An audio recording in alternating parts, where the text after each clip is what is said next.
Hi, this is Darby McDevitt. I'm the lead writer of Assassin's Creed 4 Black Flag, and you're watching Experts Showcase Special Edition. And I'm going to answer questions for you guys. So bring it on. Oh my goodness.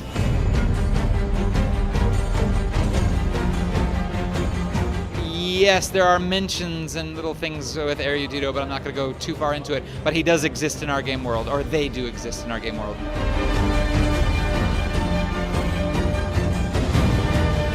Edward has a tremendous amount of outfits that he can upgrade, and small things like health upgrades, different weapons, the number of guns he can carry, these things. The Jackdaw is extremely upgradable, from about 8 cannons to 56 cannons, a new hull, more beautiful sails, powder barrels that you can eject out the back, a diving bell, things like that. The crew itself, though, is upgraded by the number that you can carry. Because they are kind of cannon fodder, they're kind of a resource. They die and get replenished quite often. We don't upgrade them specifically.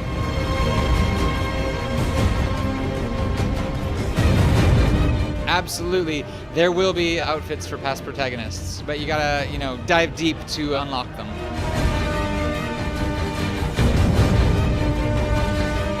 Hello, Supreme Assassin. There is no customization in the present day because you are the character, but it is in first person, so you can't see yourself at all, and people talk to you. It's kind of like a Gordon Freeman thing, but we wanted to keep it very, very light on that to immerse you in the world. So I guess the customization depends on what you wear while you're sitting on your sofa playing our game.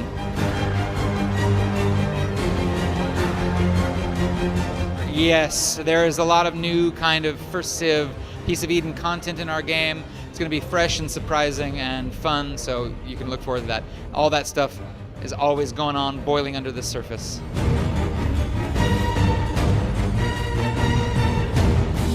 Contrary to what other people might have said, I don't think that any time period is ever off limits. There is still a kind of an internal logic that we follow when we pick our time periods. I don't think anyone on the team would ever say no to an era if it was properly thought through and properly decided upon.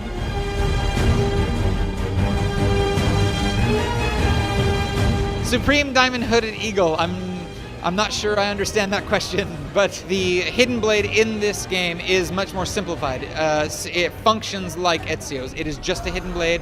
It doesn't flip around. It doesn't have a hook. It doesn't even have a gun on it. It is like the classic AC-1 blade, but with little skulls on it for pirates.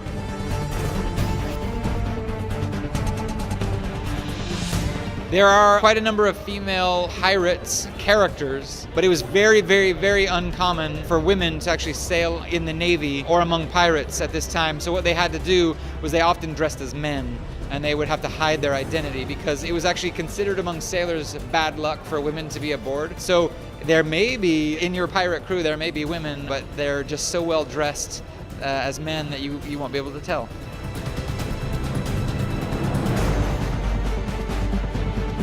The fleet is similar to when you in Brotherhood Revelations, where you sent your Brotherhood off to do assassination contracts for you. It's a totally different game, but the concept is similar in that when you pirate ships, you can have the choice to send it to your fleet, and that becomes part of your fleet that you are sending to Boston, to India, to all over the world, and it's earning money for you. You can play this in the companion app as well when you're not even in the game, so that when you play this on your companion app, maybe on a commute to work, when you start the game up again, you have all kinds of money because your fleet made you money while Edward was sleeping. So it's a nice little addition. It's its own little game, though.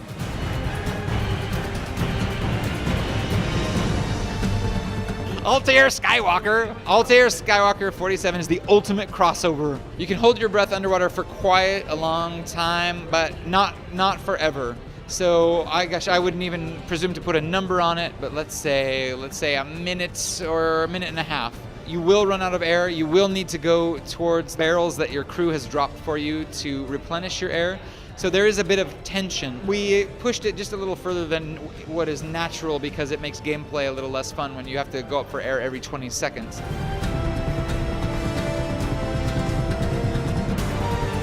Will the entire world be explorable? No, unfortunately, you cannot sail from Kingston to Australia. The boundaries of our world are basically the tip of Florida to the Yucatan Peninsula and Mexico, to the top of South America, over to Haiti, and all that in between. So you get the full island of Jamaica, and you get Cuba, and the Bahamas and these things. Now, you can't explore all of the land on every single island because that would be insanely massive, but the world is big, it's huge, you can get lost in it, and it's incredibly diverse.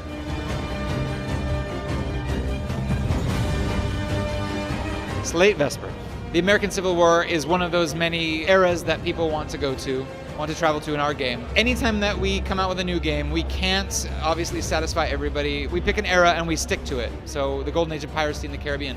But we always use the side content to keep filling out story areas that we're interested in. We're just going to be constantly building out the world and giving people details, tantalizing details, but it's a slow process and people have to be patient. They have to have faith that we'll do the best with that next era and then move on to another era. We have them all in mind and we want to play with all of them. It's just a question of what we decide to run with.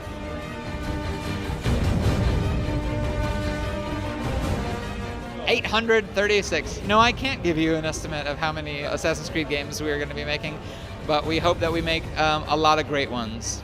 We have an arc idea in mind right now that we have an idea for an end for, but the universe itself doesn't ever have to end.